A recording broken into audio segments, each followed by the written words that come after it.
Bom, essa pesquisa surgiu, então, originalmente, né, eu e o Rafael, a gente já se conhecia, nós somos colegas de doutorado na Universidade de Campinas, a gente fez doutorado no laboratório de neuroimagem da Faculdade de Ciências Médicas, fomos colegas há muitos anos atrás, e desde que a gente terminou o doutorado, a gente conversa, a gente trabalha sobre assuntos de consciência humana, a gente escreve artigos juntos, projetos juntos, e quando surgiu o convite, né, o concurso do BICS para os ensaios, o Rafael então me convidou, falou, Mari, vamos lá escrever esse ensaio. E no começo eu fiquei um pouco receosa, né? Eu falei, não, achei que fosse ser uma coisa que a gente não estava preparado para escrever isso. E a gente foi amadurecendo um pouco a ideia. No fim, por um amigo em comum que a gente tem com o Alexandre, então, um professor da Unicamp também acabou nos apresentando para o Alexandre e disse que né, a gente teria um parceiro ideal se a gente fizesse esse ensaio com o Alexandre. Então, foi aí que a gente se conheceu. Nós três, eu e o Rafael, na verdade, a gente conheceu o Alexandre pelo concurso, né? Quando esse amigo em comum nos apresentou, a gente propôs para o Alexandre a ideia da gente escrever junto o concurso, o ensaio para o concurso, ele topou. E como o Alexandre, então, ele já tinha feito o mestrado e o doutorado na Unicamp também, em estudos de linguagem sobre a obra do Chico Xavier, a gente achou que esse seria um tema interessante para a gente escrever no nosso ensaio. Então, essa é um pouquinho da história de como que surgiu a ideia para a gente mandar o nosso ensaio para o concurso.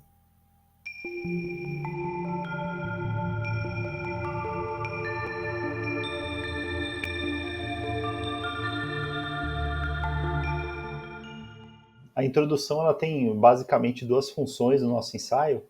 A primeira delas, talvez uma que seja bastante importante, é desvincular às vezes a impressão que a gente tem de que esse tema de vida após a morte ele tem que estar necessariamente associado a questões religiosas ou ao misticismo.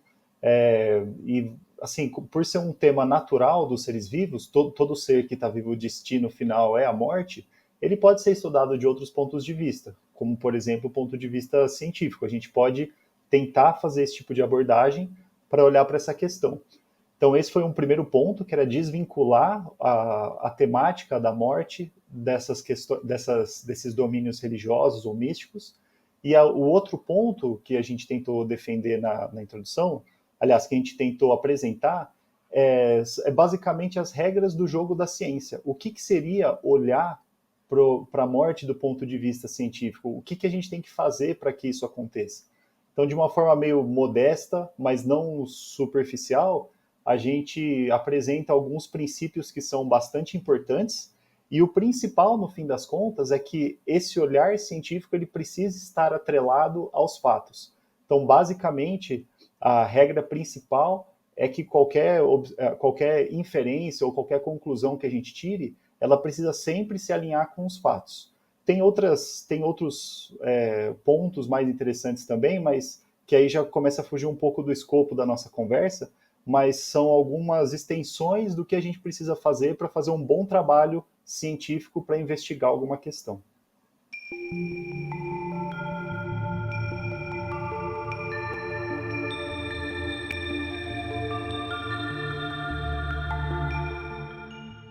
Então, o tema da vida após a morte, ele é muito ligado, como você disse, às religiões, muito bem assentado.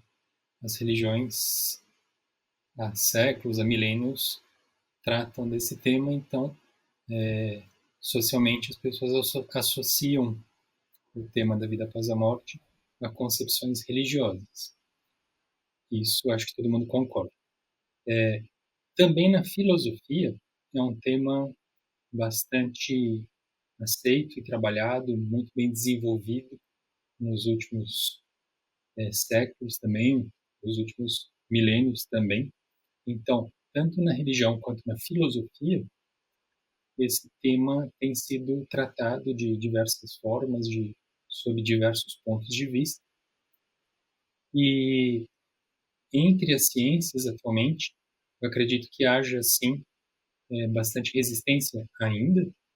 Não é um tema comum, por enquanto, para as ciências mais conhecidas, como aquelas que nós três praticamos.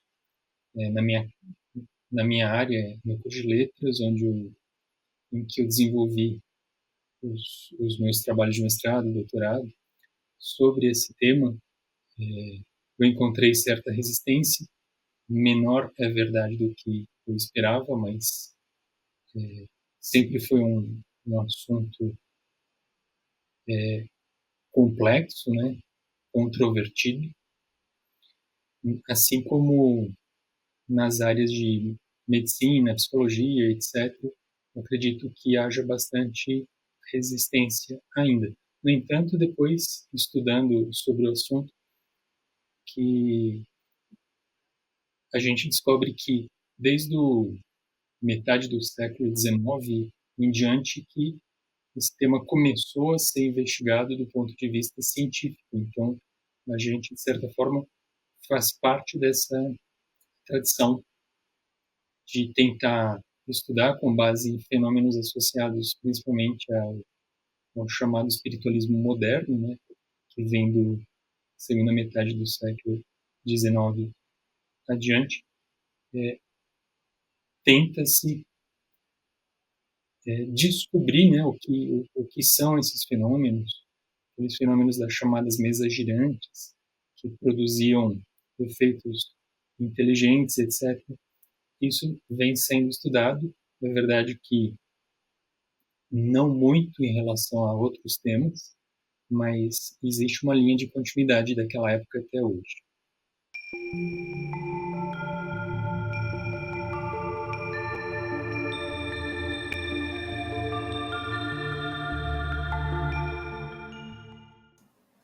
A resposta curta para essa questão é sim, e abrindo um pouco, né, o que nós fizemos foi basicamente avaliar se o conteúdo que o Chico produziu poderia de fato ter sido escrito por ele ou se tem alguma outra explicação que daria conta de toda a produção que ele foi capaz de apresentar.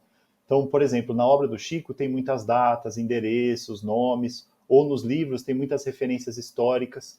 E o que a gente tenta fazer é pensar, é fazer um exercício de raciocínio para pensar se toda essa obra poderia ter sido produzida de outra forma, como, por exemplo, uma fraude. E a nossa análise toda, ela fica em torno de avaliar essas questões, essas informações verificáveis que existem na obra dele e pensar se isso poderia de fato ter saído da cabeça dele ou se tem alguma outra explicação melhor. Então, a fraude é uma delas, né, que seria uma hipótese que não seria verdadeiro o fenômeno, mas a existência de vida após a morte seria uma outra hipótese para a gente investigar e pensar se essa fenomenologia que ele apresentou endossa essa hipótese. Então, no fundo, em última instância, o que a gente faz é uma análise de autoria das obras do Chico.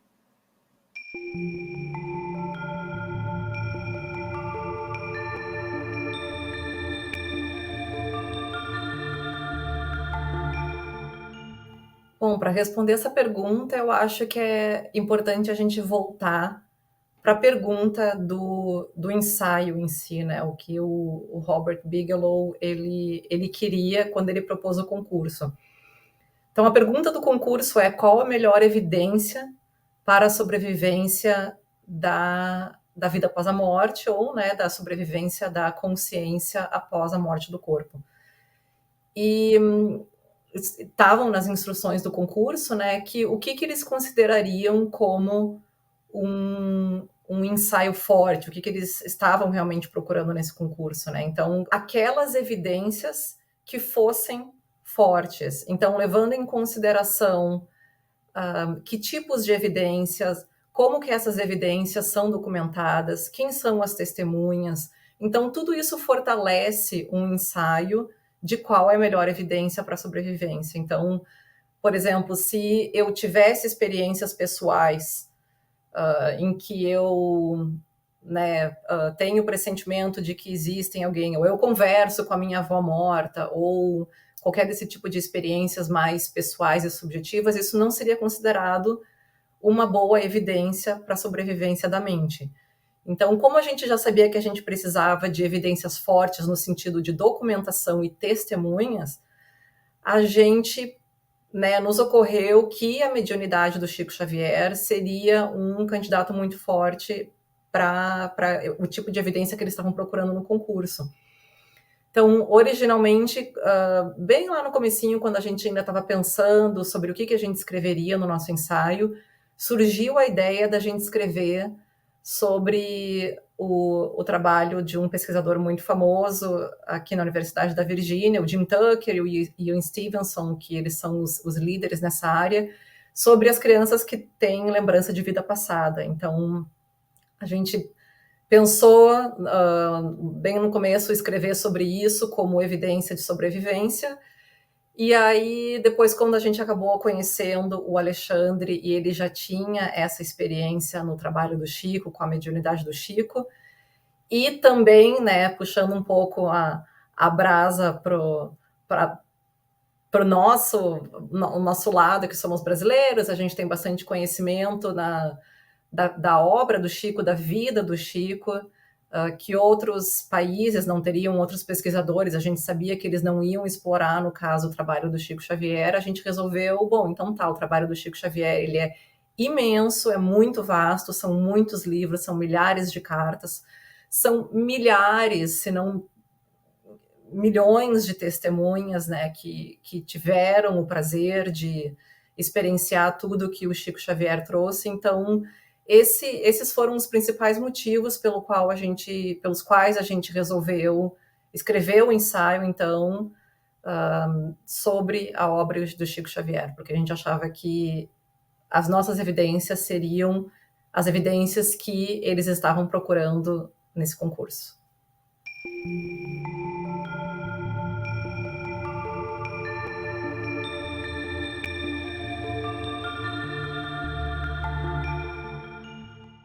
Uma vez que nós escolhemos o objeto da pesquisa e nós já tínhamos uma série de estudos que eu havia feito anos atrás, nós decidimos identificar outros estudos mais ou menos sobre o mesmo tema, o mesmo recorte sobre a obra do Chico Xavier. E com base nesses estudos a gente desenvolveu o ensaio. Nós nos reuníamos semanalmente para discutir, desenvolver as ideias, etc. Então, como a gente tinha apenas alguns meses para concluir o trabalho, a gente não tinha tempo para reler a obra, parte da obra do Chico Xavier. A gente partiu direto para os estudos que já haviam sido publicados a respeito dela.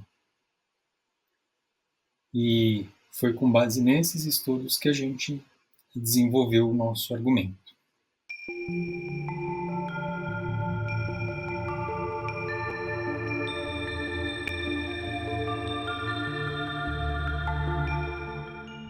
Eu acho que possivelmente o momento em que essa expressão começou a ganhar destaque, especialmente nesse nicho de pesquisa, foi há uns 130 anos atrás. Eu vou contar uma historinha, na verdade, porque ela apareceu no discurso de fim do mandato do William James como presidente da Sociedade de Pesquisas Psíquicas da Inglaterra. Na verdade, nesse momento, ele, se eu não me engano, ele estava nos Estados Unidos, porque nessa época a Sociedade de Pesquisas Psíquicas americana ela tinha se unido à britânica, e a americana tinha se tornado um braço da britânica nesse momento, depois ela se torna independente novamente, mas no discurso de passada de bastão, William James ia deixar a presidência, ia passar a presidência para o William Crookes, ele faz um balanço de tudo que tinha acontecido até ali. O discurso foi em 1896, e a sociedade tinha 14 anos nesse momento.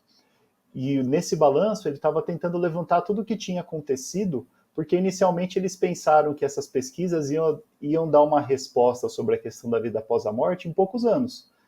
e, na verdade, não foi tão simples assim, não foi tão fácil assim.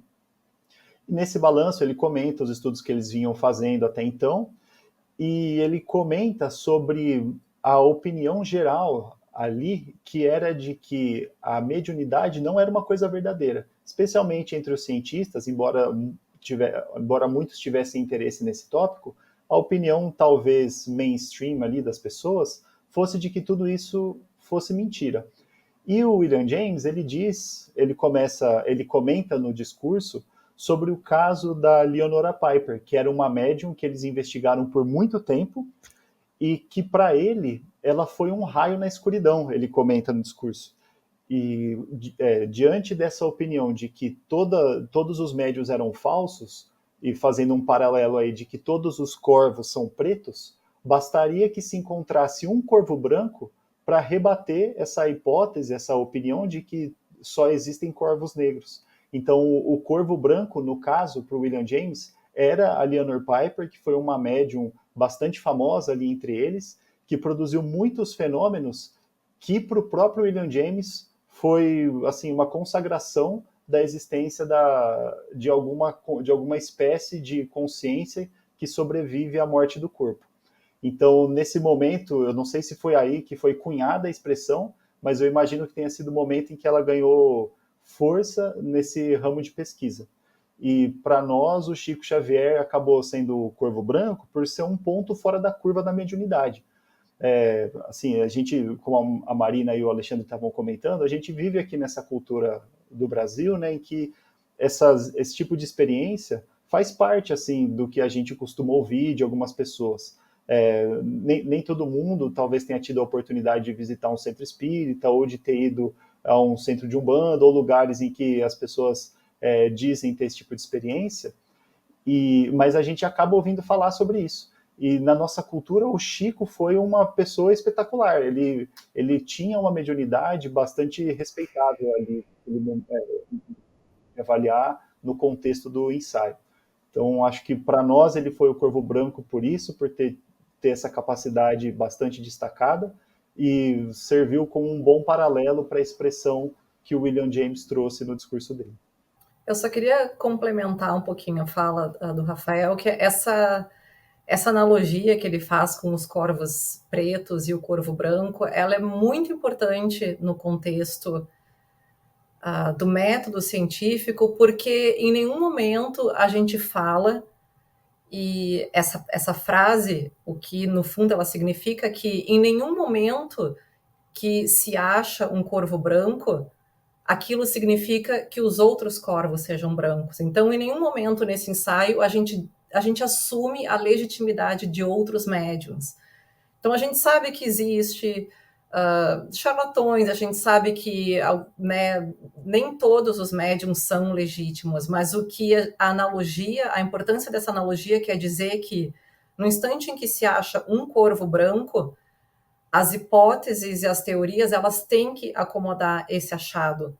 E os outros corvos continuam sendo pretos, mas existe um corvo branco e a ciência, as hipóteses e as teorias têm que acomodar esse novo fato.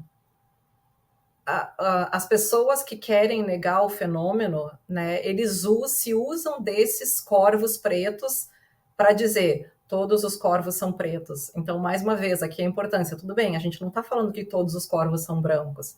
A gente não diz que todos os médiums são verdadeiros, até porque essa habilidade, a mediunidade, ela existe num espectro. Então, nem sempre um médium ele vai conseguir todas as informações de uma maneira limpa. Isso é uma habilidade humana, todos nós, isso é natural. Então, também não é porque um médium em algum momento não conseguiu trazer alguma informação ou trouxe alguma informação um pouco mais embaçada, né? Tem dias bons, tem dias ruins. Então, isso também não deslegitimiza um médium porque em algum momento ele não trouxe alguma informação que conseguiu ser checada, que conseguiu ser verificada.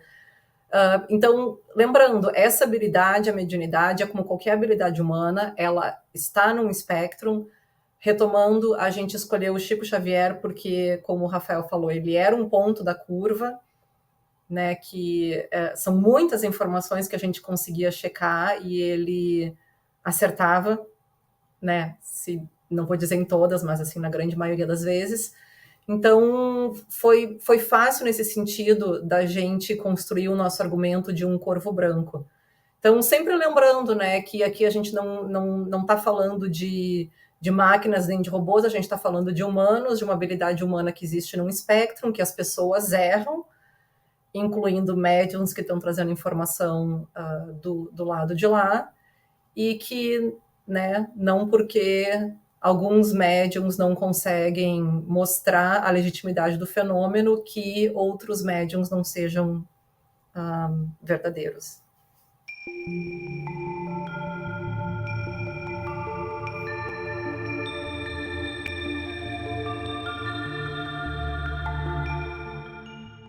Eu vou tomar liberdade para pegar um atalho, ou seja, eu vou fazer uma afirmação sem justificá-la para tentar deixar mais claro o argumento posteriormente, que é o seguinte: quando a gente considera somente os textos do Chico Xavier, pelo menos para mim, as duas hipóteses mais fortes para explicá-los em relação à autoria são duas: a da simulação intencional, ou seja, uma imitação intencional, ou a hipótese da sobrevivência. Mais tarde,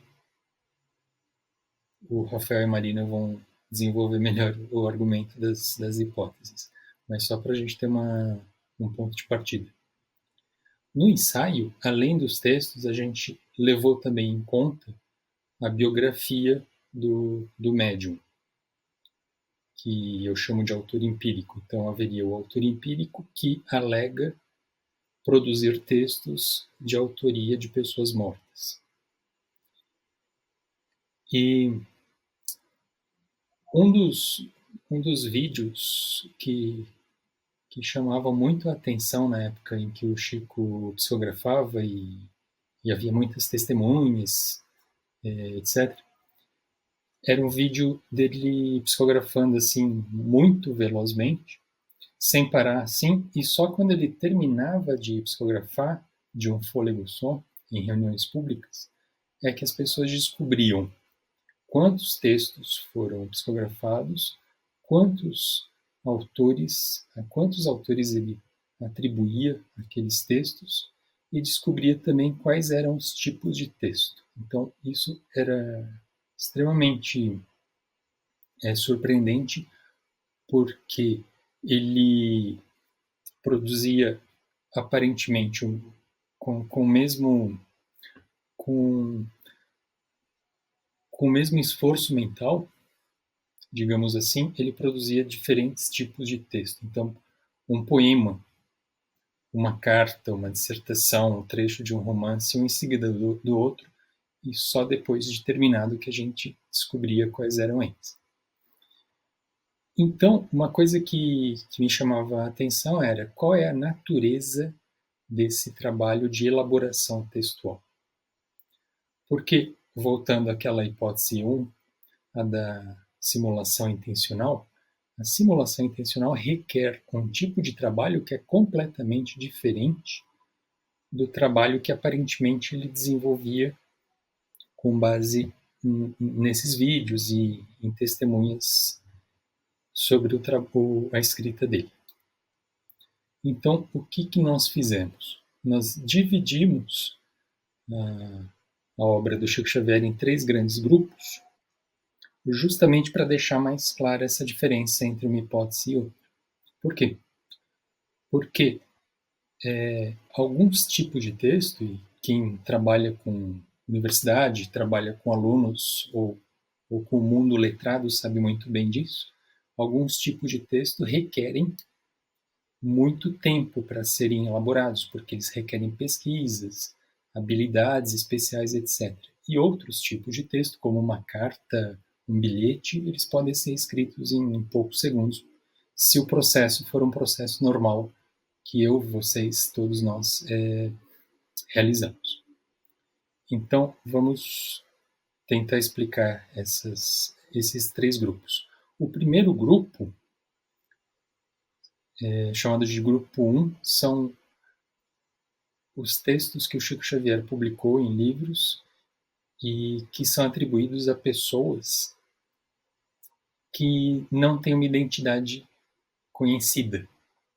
Então, por exemplo, ele escreve um livro e diz: esse livro foi ditado pelo Emmanuel, foi ditado pelo André Luiz.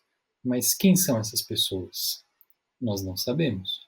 Essas pessoas passaram a ser conhecidas, esses nomes, né, Emmanuel, André Luiz, a partir da publicação desses textos. Nós não sabemos a quais pessoas que viveram no mundo esses nomes se referem. Então, para ele produzir um texto atribuído a esses autores, ele tinha que ter determinados conhecimentos, porque cada um desses autores é conhecido por dominar certos conhecimentos, só que eles não se referem a uma pessoa cuja vida nós tivemos acesso. Então, ele exige determinado tipo de esforço, que é diferente do esforço exigido pelos textos escritos do grupo 2. Qual é o grupo 2? É o grupo formado por escritores, ou seja, pessoas que publicaram livros em vida e que depois, e a quem textos do Chico Xavier foram atribuídos posteriormente pela psicografia. Então, nesse caso do grupo 2, eu acredito que o trabalho seja muito mais complexo, porque além de você apresentar textos inéditos e obedecendo a estilos determinados em relação ao nome a que eles são associados, além disso, você tem que apresentar conteúdos, né, inéditos, como eu disse, que façam sentido em relação àquela autoria. Atualmente é muito mais difícil do que há algumas décadas, né? Os médiuns atualmente, normalmente eles utilizam mais a ideia do grupo 1, né? Atribuem livros a pessoas cuja existência a gente não conhece, né? A existência anterior. E o terceiro grupo é formado pelos livros atribuídos a pessoas bem identificadas, mas pessoas comuns, não escritores. Então, as características do texto do grupo 3, elas dizem respeito a informações de domínio apenas privado e não público, como do grupo 2. Então, para saber se aquelas informações do grupo 3 fazem sentido, é preciso entrevistar familiares e amigos dessas pessoas, para a gente saber. Porque o texto normalmente contém vários dados objetivos, nomes, datas, situações, etc., que a gente não tem como saber se são verdadeiros ou falsos. Somente entrevistando as pessoas ligadas a esses nomes é que a gente vai descobrir se faz sentido ou não. Então, por que a gente fez todo esse trabalho? Justamente para fazer uma distinção em relação à natureza do trabalho realizado para elaboração textual da psicografia do Chico Xavier. Caso a hipótese da simulação fosse a mais forte, provavelmente a gente observaria diferentes esforços mentais para a produção desses diferentes tipos de texto. E, além disso, a gente teria que descobrir como o médium teria tido acesso a tantas informações, tanto literárias, históricas, que abrangem uma série de outros conhecimentos, quanto informações de domínio privado, né? Fica claro também que a busca para esses dois tipos super diferentes de informações, a busca seria extremamente difícil, né? E custosa.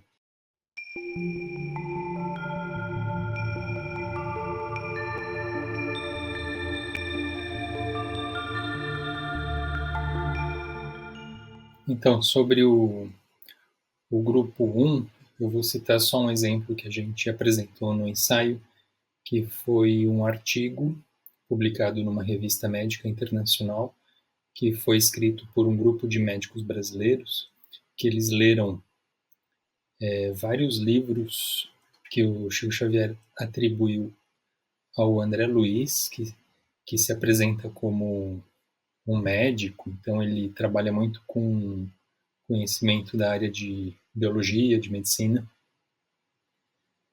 e esses autores defendem que as afirmações feitas nesses livros, que foram publicados há cerca de 60 anos, sobre a fisiologia, eles pegaram descrições a respeito da fisiologia de uma glândula que fica no cérebro e descobriram que várias afirmações feitas a respeito dessa glândula condizem com o que foi descoberto pela medicina a respeito dela. Então, eles acham que seria meio impossível, né, de ter sido um lance de sorte, né, uma coincidência. Então, de alguma forma, o chamado autor espiritual teria fornecido informações que não estavam disponíveis naquela época e que, pelo conhecimento da atualidade, elas condizem com o que se conhece a respeito dessa glândula. Então, é um exemplo que sugere que o autor empírico não teria como ter aquele conhecimento por meios normais. No grupo 2, eu vou citar um dos exemplos que a gente apresentou, que veio da minha dissertação de mestrado, que foi a respeito do Parnaso de Além Túmulo, que foi o primeiro livro publicado pelo Chico Xavier, atribuído a dezenas de poetas de língua portuguesa, em que eu estudei cinco poetas dos 56 do livro e descobri que os conhecimentos presentes naqueles textos psicografados são extremamente sofisticados, muito acima do que eu imaginava encontrar. E eu posso citar, por exemplo, o poeta português chamado Guerra Junqueiro, cuja comparação que eu fiz usou o principal livro da crítica portuguesa a respeito do Guerra Junqueiro, um livro escrito pelo crítico Amorim de Carvalho, publicado 10 anos depois da apresentação desses poemas pelo Chico Xavier, e que são extremamente minuciosas. As semelhanças são inacreditavelmente minuciosas. Ele dá conta praticamente de todas as características estilísticas do Guerra Junqueiro. Então, é um exemplo bem marcante. E, por fim, no grupo 3, eu posso citar um dos casos apresentados, que foi de um artigo que foi resultado de uma pesquisa de pós-doc que eu fiz na USP, sob orientação do Francisco Lotufo Neto e do Alexander Moreira. Fizemos eu e a Denise Paraná, que nós pesquisamos uma carta atribuída a um jovem que morava em São Paulo e que era estudante de medicina em Mogi das Cruzes. Ele morreu num acidente de trem e a carta é impressionante porque apresenta dezenas de informações objetivas e muito sofisticadas em termos de informação. Não são informações básicas a respeito de nome de família. Apresenta vários outros dados que têm a ver com a história familiar dele, né? Inclusive coisas que a própria mãe não sabia e que ficou sabendo depois da carta, porque o pai revelou a ela algumas informações que ela não conseguia entender. Então, seriam esses 3 exemplos. No caso do grupo 2, que são aquelas obras atribuídas a pessoas famosas, escritores famosos, aqui entram, por exemplo, livros atribuídos a escritores da língua portuguesa muito famosos, por exemplo, Humberto de Campos, em que ele escreveu vários livros atribuídos a Humberto de Campos, vários poemas atribuídos a Augusto dos Anjos, né? Então, o primeiro livro que o Chico Xavier psicografou, que é o Parnaso de Além-Túmulo, tem muitos poemas atribuídos a dezenas de escritores famosos da língua portuguesa. Então, para exemplificar melhor o que seria isso que a gente chamou de grupo 2.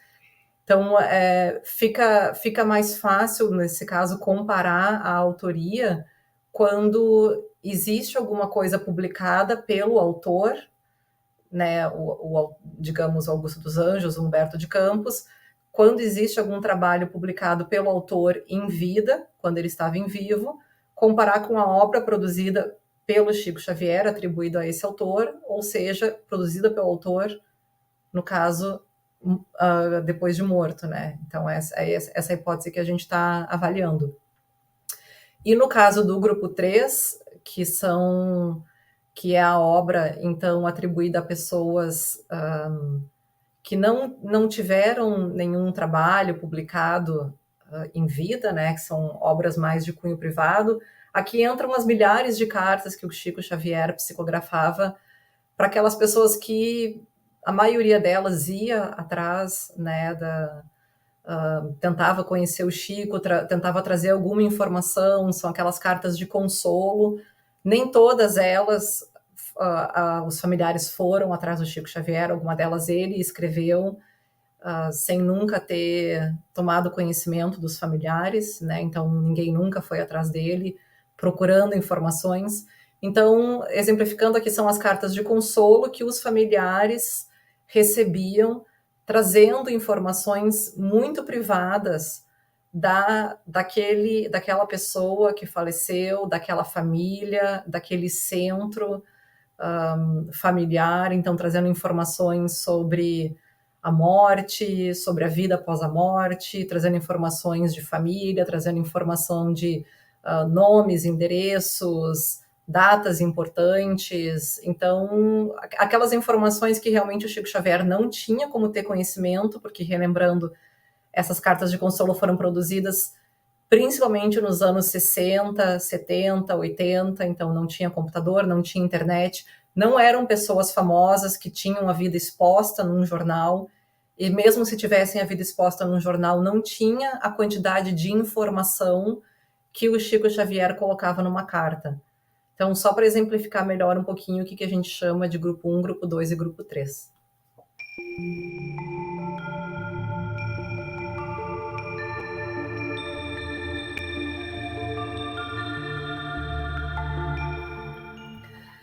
Bom, as hipóteses que a gente levantou, então, que são aquelas mais comumente levantadas pelas pessoas para explicar, a gente ouve muito, né? Ah, não, mas isso que é explicado por isso quer dizer tal aquilo. Então, a gente fez um compilado daquelas explicações mais comuns que poderiam ser levantadas para explicar o fenômeno Chico Xavier, né? A mediunidade do Chico Xavier. Então, a gente agrupou essas hipóteses em 2 grupos principais, que seriam, um deles diz respeito à fraude, e o segundo grupo diz respeito, então, a uma percepção extrasensorial, né, algo que envolve mais do que os 5 sentidos biológicos e físicos que a gente conhece, né, que não envolveria fraude no caso. O primeiro grupo da fraude, a gente consegue separar no que a gente chamou, então, da fraude consciente e a fraude inconsciente. O que seria a fraude consciente? Bom, aqui a gente coloca aquelas pessoas que dizem, não, o Chico Xavier, ele produzia as cartas através de uma coisa chamada leitura fria. O que é a leitura fria? A leitura fria é uma maneira em que muitas pessoas que se alegam, enfim, médios ou mágicos ou qualquer tende a extrair informação do consulente. Então, o leitor ele consegue extrair informações do consulente através da leitura fria, que é simplesmente um jogo em que o leitor ele está trazendo informações muito genéricas, né, que se aplicam a muitas pessoas de uma maneira muito geral e genérica, e através dessas afirmações em que o consulente ou o dito médium está trazendo, o que o leitor está trazendo para o consulente, no caso, ele vai obtendo mais informações. Essas informações genéricas, elas podem ser obtidas através, por exemplo, das roupas da pessoa, do sotaque, ou alguma informação prévia que a pessoa trouxe, por exemplo, eu estou aqui em busca de informações do meu marido. Então, o leitor ele já vai trazendo informações que são altamente genéricas e aplicáveis a todo mundo, e através de uma leitura do consulente, né, de como a pessoa está se vestindo, eu já sei que talvez ela possa ter vindo, esses são os hábitos, através desse sotaque eu já posso dizer que talvez esse seja o estilo de vida. Então, e quanto maior for a interação do leitor com o consulente vai trazendo mais informações. É verdade, realmente, o meu marido fazia isso, ele realmente gostava muito disso, ele realmente vai trazendo mais informações para aquela leitura, que é uma coisa que a gente chama, então, de leitura quente, uma leitura fria, vai se tornando uma leitura quente à medida que o consulente vai trazendo mais informações, e até que chega um ponto em que o consulente diz, não, ele me trouxe uma informação completamente, não tem como negar, era o meu falecido marido que trouxe aquela informação. Mas sem saber que teve todo um jogo, né, onde o leitor conseguiu trazer aquelas informações através de uma fraude. A outra forma que talvez explicaria não tanto, não as cartas consoladoras em si, mas muito mais os livros que foram atribuídos a autores famosos, que o Alexandre falou, seria através do pastiche, então seria a imitação, que significa que o Chico Xavier ele estava imitando o estilo desses escritores famosos de língua portuguesa. Então, né, ele estudou, nesse caso, que queria dizer que o Chico Xavier ele estava estudando muito, lendo muito a obra daqueles escritores, ele ia lá e copiava e produzia um livro com exatamente o mesmo estilo, as mesmas referências literárias que o Alexandre falou, do que o escritor produzia enquanto vivo, né? Então, isso é uma técnica literária chamada pastiche, que é mais ou menos essa cópia de um estilo literário de um outro escritor. O outro tipo de fraude, então, que a gente poderia dizer, que explica não tanto a informação que o Chico Xavier trazia na obra dele, mas mais o fenômeno da mediunidade, seria a fraude inconsciente. Então, aqui na fraude inconsciente, é a maneira que muitas pessoas trazem para explicar os transes, que são algumas maneiras em que as pessoas se comunicam, no caso os médiuns se comunicam com o outro mundo, elas entram em transe e a medicina moderna traz muitos nomes, né, para tentar explicar o que seriam esses transes. Então, por exemplo, no DSM-5, que é a última versão do diagnóstico médico, traz o transtorno dissociativo de identidade. Então, por exemplo, quando o médium está em transe, ele está incorporado, e ele tem a personalidade ou a identidade de um falecido, aquilo poderia ser explicado, então, por um transtorno dissociativo de identidade, que é o que a gente conhece como, por exemplo, o transtorno de personalidades múltiplas, né? O CID-11, que é um outro manual médico de diagnósticos médicos, ele traz o transtornos de transe. Então, ele tem um nome um pouquinho mais específico, mas, de uma maneira geral, o que eles têm em comum, esses diagnósticos médicos, é tentar dar um nome para aquele fenômeno que o médium está trazendo, aquele transe que o médium está trazendo. Nessa parte de fraude inconsciente, também algumas pessoas tentaram explicar o fenômeno da mediunidade através de compostos neurobiológicos, né, que são naturalmente encontrados no cérebro. Aqui a gente pode citar o DMT e a bufotenina, que são compostos que, em grande quantidade, tomados exogenamente, né, a gente conhece, eles são psicotrópicos e psicodélicos. Então, o DMT aí, bem conhecido no LSD ou a psilocibina, né, que os efeitos dessas drogas psicodélicas ou psicotrópicas, ele é muito parecido com os efeitos que a gente vê num médium quando está, por exemplo, em transe. Então, a comunicação com pessoas falecidas, né, essas experiências mais místicas. Então, o que esses pesquisadores falaram? Bom, o que esses médiums estão trazendo para a gente, comunicação com pessoas falecidas, todas as experiências místicas, também é encontrado quando as pessoas fazem uso de substâncias psicodélicas. Então, talvez esses médiums eles tenham uma alta concentração desses compostos endógenos, né? Então, se especulou aí que a glândula pineal, que é essa que produz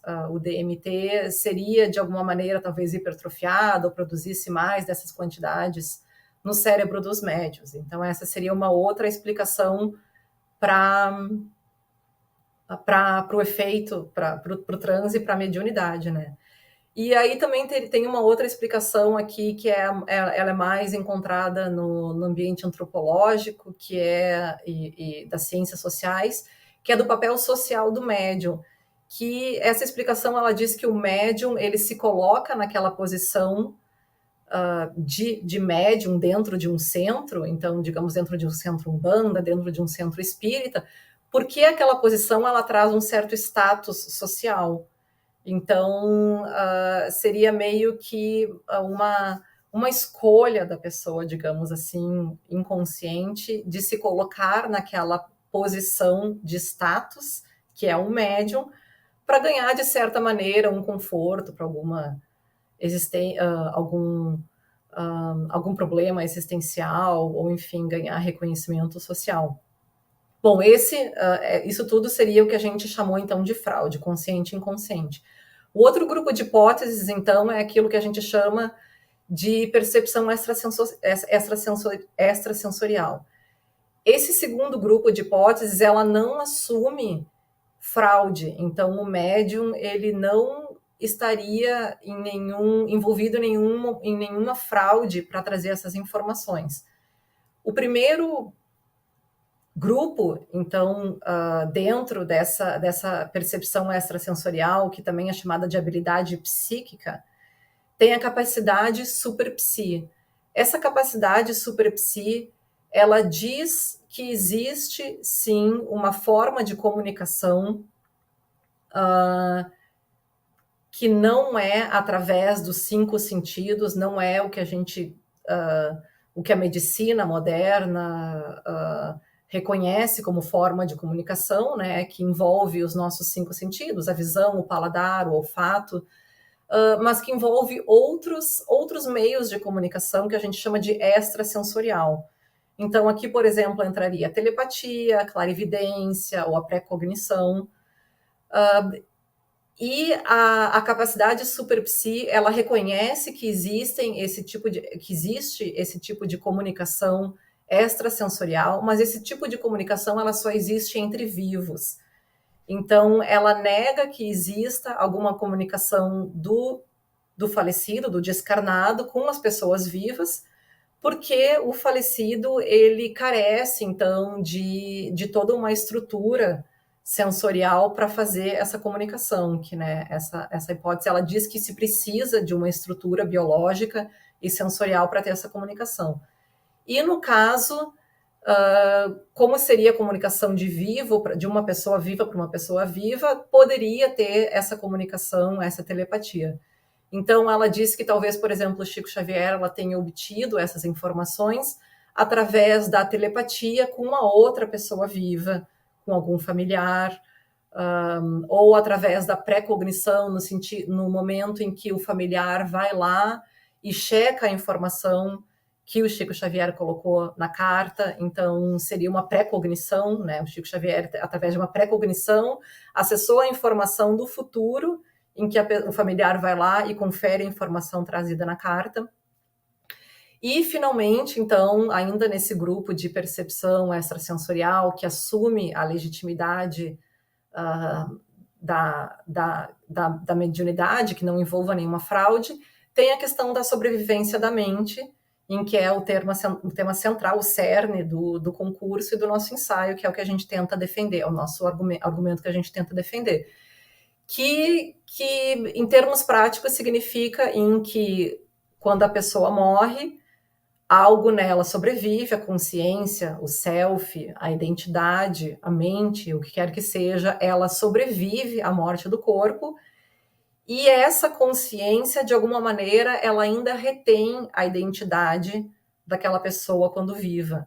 Então, ainda tem alguma personalidade, ainda tem alguma identidade, e essa identidade é trazida através dos médiuns para o mundo dos vivos, ao qual a gente tem acesso. Então, o médium, ele é um mediador entre esses dois mundos, né, em que a gente consegue acessar essa identidade que, de alguma maneira, é preservada quando a pessoa falece.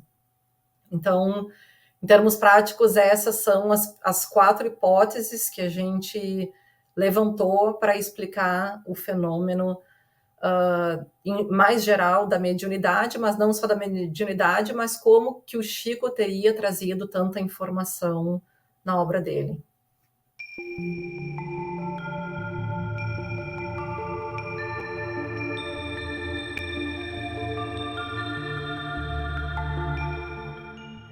Bom, então, como foi mencionado, né, como o Rafa mencionou, a gente não só jogando o jogo da ciência, né, a gente precisa tentar explicar os fatos observados, né, as chamadas as leis descritivas ou as hipóteses, né, a gente tem que explicar aquilo que a gente está observando. Então, a gente observou um corvo branco, como que a gente explica esse corvo branco, né, dentre tantos corvos pretos?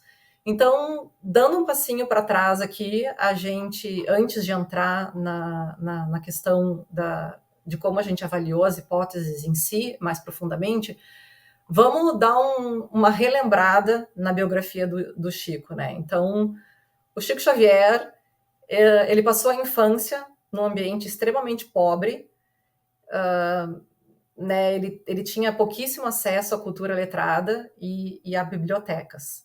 Não que ele não tivesse acesso a livros, né, ele era um leitor ele lia muito durante a vida dele, mas ele tinha pouco acesso porque, enfim, ele estudou só até o 4º ano do ensino primário. Então, a partir do 4º ano, ele parou de estudar e se dedicou totalmente ao trabalho para ajudar a família, que era extremamente humilde. Ele relata ter contato com pessoas falecidas a partir de 4, 5 anos, quando ele começou a ter contato com a mãe dele, né, no pé do abacateiro, no quintal da casa dele. A mãe dele era falecida naquela época. Com 17 anos, ele começou a ter contato com o espiritismo, né, as ideias trazidas do Allan Kardec, quando uma irmã dele ficou doente e se curou, supostamente através de passes, e até a morte dele com 92 anos, então ele foi um adepto do espiritismo e, né, seguiu fiel a essas ideias. Mais ou menos com 10 anos de idade, então, ele começou a trabalhar cerca de 10, 13 horas por dia. Ele tinha pouquíssimo acesso a toda essa literatura que ele precisaria ter lido para produzir as obras do grupo 1 e do grupo 2 e estudar a vida das pessoas, das cartas consoladoras, né? Ele se aposentou com 50 anos, então vítima por deficiência física, porque ele era quase cego de um olho, né, que ele tinha uma doença ocular. Ele tinha também problemas pulmonares que foram contraídos da fábrica de tecidos que ele começou a trabalhar quando ele tinha 10 anos. Ao longo da vida dele, então, cerca de 500 livros produzidos, cerca de 10 mil cartas consoladoras. O primeiro livro dele foi publicado quando ele tinha só 22 anos. Quando ele publicou o primeiro livro, ele não parou mais. E lembrando que o Chico Xavier tinha 14 irmãos, que ele tinha que cuidar, depois da vasta rotina, né, de trabalho de 10, 13 horas de trabalho, ele chegava em casa, tinha que ajudar a cuidar dos irmãos, de 14 irmãos, e ajudar na casa, então não existia tempo para toda essa pesquisa e essa leitura que exigiria, né? Acho que uma coisa importante também é que o Chico Xavier, ele nunca recebeu nenhum dinheiro dos direitos autorais do livro dele, então tudo foi doado para instituições de caridade, e cerca de 2.000 instituições de caridade foram auxiliadas com o dinheiro dos direitos autorais da obra do Chico. Então, eu acho que essas são informações muito interessantes, a gente precisa ter conhecimento da biografia, do contexto e das circunstâncias que o Chico estava inserido, porque fica muito fácil a gente dizer, o Chico Xavier, ele estudava bastante, era fácil copiar o estilo literário dos livros. Ele trazia informação através de uma conversa que ele teve com um familiar do falecido. Não é bem assim, quando a gente estuda realmente a biografia, as circunstâncias em que o Chico estava inserido, a época em que ele estava inserido, ao acesso literário em que ele tinha naquela época, a gente vê que as chances de realmente tudo aquilo ter sido uma fraude é irrisória, realmente não existe. Então, que são alguns levantamentos importantes que a gente fez para tentar responder a essas hipóteses que a gente mesmo levantou e que as pessoas levantam, né? A gente confrontou todas essas informações da biografia e do contexto em que o Chico estava inserido com o que se precisava para produzir toda a obra em que o Chico Xavier produziu.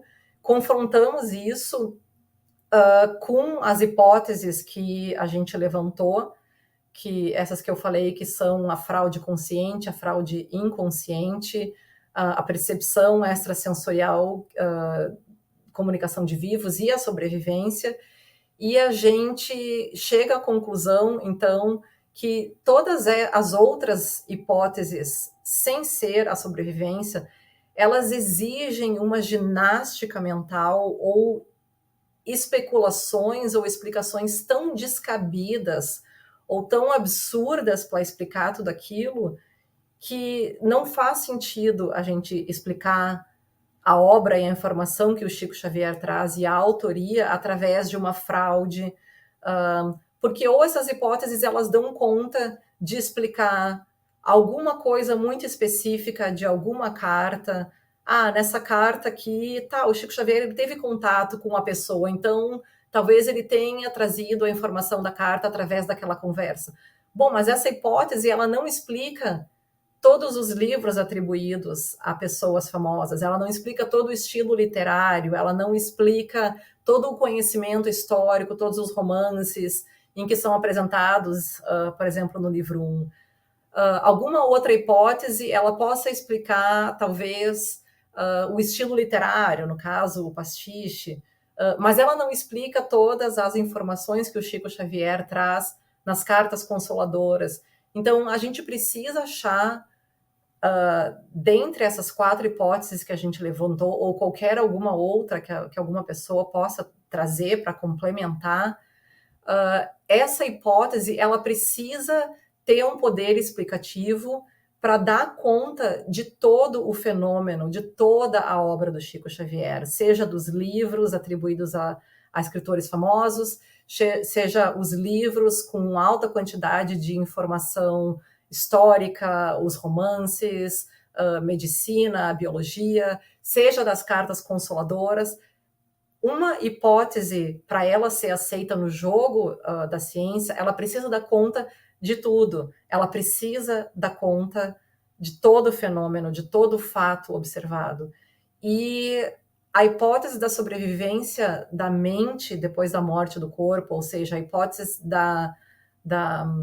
de uma vida após a morte, ela é a única que dá conta realmente de explicar tudo o que o Chico Xavier nos trouxe. Então, que o Chico Xavier, nesse sentido, ele seria só um instrumento, né, um mediador, em que outras pessoas falecidas estão trazendo essa informação para ele, e ele simplesmente é um mediador, ele é uma impressora, digamos assim, né? Ele simplesmente está imprimindo e colocando no papel tudo aquilo em que ele está recebendo de informações de pessoas já falecidas. Então, nesse sentido em que a hipótese da sobrevivência ela é a única que acomoda todos os fatos e todo o fenômeno que a gente pesquisou no nosso ensaio.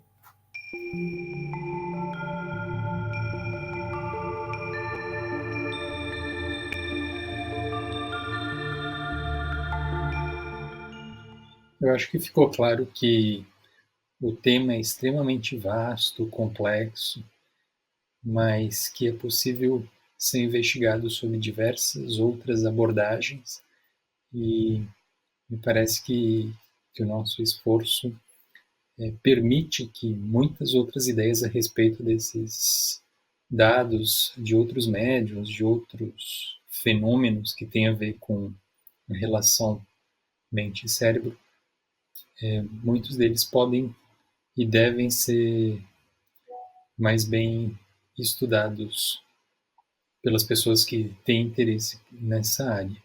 Acho que o ensaio ele tem muitos desdobramentos, né? Acho que uma das coisas que sempre vale a pena comentar é que o ensaio é um estudo, é uma contribuição nossa para esse problema que talvez continue não esgotado. Então, existem várias outras coisas que podem ser estudadas, várias outras pessoas que podem ser estudadas. Acho que o convite que fica é para as pessoas irem atrás do conhecimento, do que elas têm interesse, para elas próprias criarem a sua convicção. E foi meio que o que a gente fez aqui é oferecer um ponto de partida, um documento que a gente se esmerou bastante para tentar fazer, mas existem muitas outras fontes que podem ser consultadas.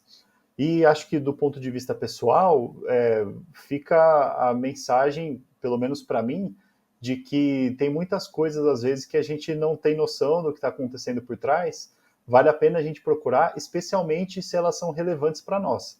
Então, para mim, por exemplo, esse é um tema muito importante e mudou a minha forma de enxergar algumas coisas na vida depois de ter tido mais contato com isso e com a própria biografia do Chico.